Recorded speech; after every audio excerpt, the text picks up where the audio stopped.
Agora, o que nós não estamos vendo nessa campanha, né, Voz da Consciência, é vice. Candidato até arruma, né? Vice não tá, né? E bem... Não, a candidato arrume também daquele jeito, né? Que a gente tá vendo aí. Mas que o Nenhum tá sendo um dos candidatos mais votados no Brasil, né? Agora, a pergunta que eu faço para você, Madá, e para quem nos acompanha aqui, boa tarde a todos, vocês prestam atenção em alguma pessoa cujo cargo começa com a palavra vice? Isso vale para o vice-gestor da empresa que você trabalha, do time de futebol do coração. Eu não sei o nome do vice-presidente do Corinthians, por exemplo. O vice-campeão da última temporada de Fórmula 1, e daqui a pouco a gente até esquece que a Croácia foi vice-campeã da Copa do Mundo. Ou melhor, você que mora aí num condomínio, num prédio, você sabe quem é o vice-síndico?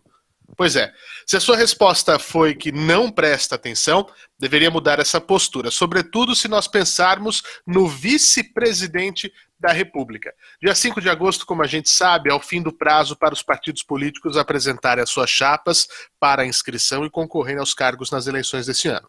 Mas, muito mais difícil do que criar o arco de alianças para as coligações, mais difícil que somar os segundos para calcular o tempo de rádio e TV, ou ainda calcular a fatia do bolo do fundo partidário, está a escolha de um nome para vice-presidente nas chapas.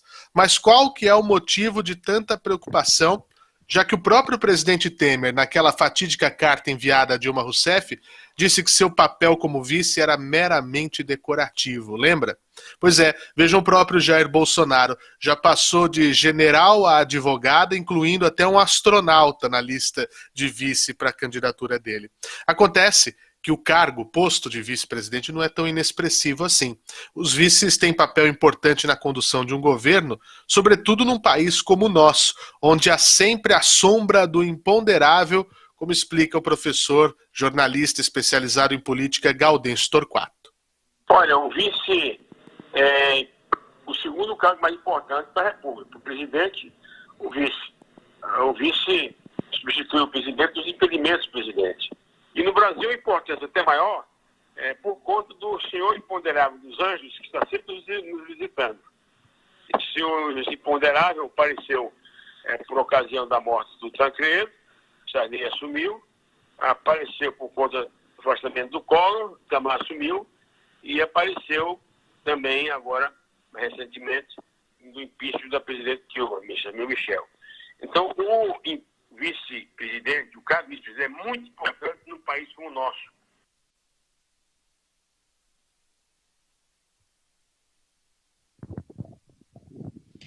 O que houve com a Voz da Consciência? Oi, agora sim.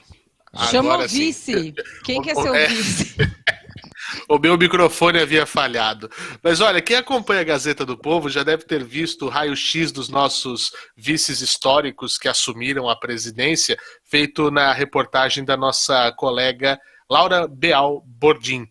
Bom, desde 1889, quando o Marechal Deodoro da Fonseca proclamou a República, nós já tivemos 24 vices. E já logo de cara, o próprio Deodoro fez uso do vice dele, Floriano Peixoto, quando renunciou em 1891 durante o governo provisório. Floriano, então, foi o segundo presidente do Brasil e o primeiro entre os vices.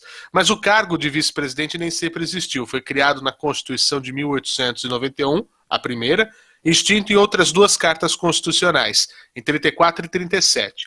Os vices só voltaram com a Constituição de 46 e foram mantidos nas Constituições de 67 e 88. Inclusive, o artigo 79 da nossa Constituição descreve muito bem o que o vice tem que fazer: auxiliar o presidente sempre que for por ele convocado para missões especiais. E não sei se vocês sabiam, tem outras atribuições que, se forem colocadas por lei complementar, o vice tem que fazer. Mas até hoje esse dispositivo nunca foi usado. Bom, eu falei que dos 24 vices que nós tivemos, 10 já assumiram em definitivo o posto de presidente e pelos mais variados motivos. 4 depois que o presidente morreu, 2 por renúncia e 1 por impeachment. Vamos relembrar aqui rapidamente, na história mais recente do Brasil, quem são eles. Em 1961, João Goulart, o Jango, era vice do Jânio Quadros, que renunciou. Acontece que Jango era ligado a Getúlio Vargas, então a treta foi formada. Saiu do poder depois do golpe militar de 64. Depois da redemocratização, 3 vices assumiram a presidência. Em 85, Tancredo Neves estava muito doente, ele seria o primeiro presidente civil eleito desde o golpe, mas José Sarney assumiu interinamente a presidência em 15 de março de 85. Dias depois, Tancredo acabou morrendo e Sarney concluiu o mandato. Na eleição seguinte, Fernando Collor de Mello foi eleito, mas seu vice, Itamar Franco, se distanciou, criticou os planos econômicos dele. Em seguida vieram as denúncias que levaram ao impeachment. Assim, Itamar assumiu interinamente, quase no fim de 92, com a renúncia de Fernando Collor. Mais recentemente, todo mundo lembra, Michel Temer, vice de Dilma, assumiu em 2016, depois do impeachment dela. Ele próprio chegou a correr riscos depois, pois correram contra ele 2 denúncias de corrupção. Voltando para essas eleições, Gaudencio Torquato crê que essa dificuldade de encontrar os nomes está na descrença que paira sobre o cenário político nacional. Agora, é a dificuldade de se fazer, de se encontrar o vice hoje. Essa dificuldade se deve realmente a alguns aspectos. Primeiro, pela desconfiança que existe em todas as candidaturas.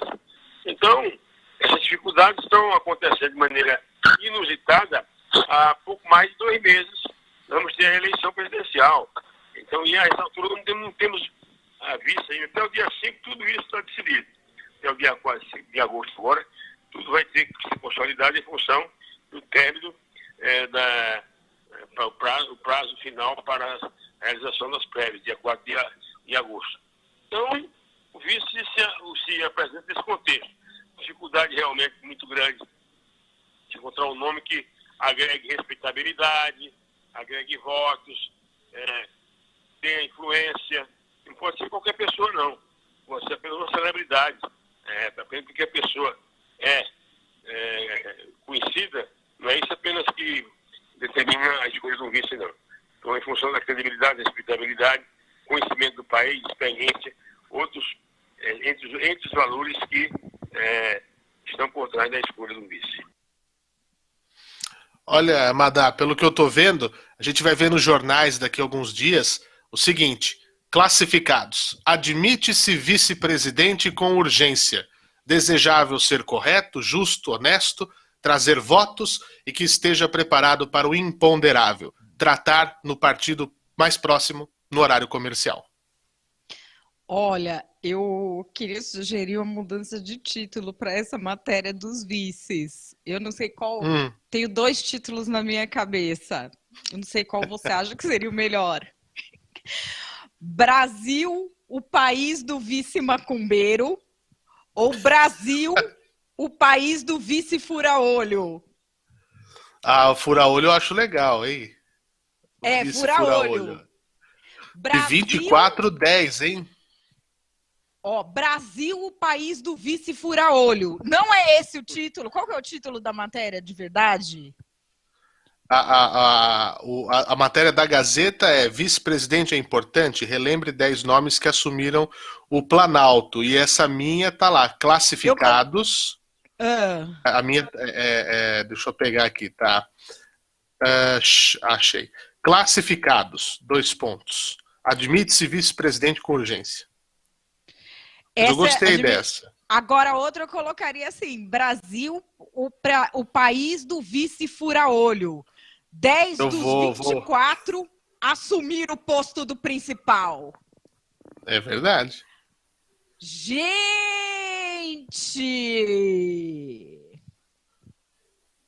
É demais, hein? Que escândalo. É um número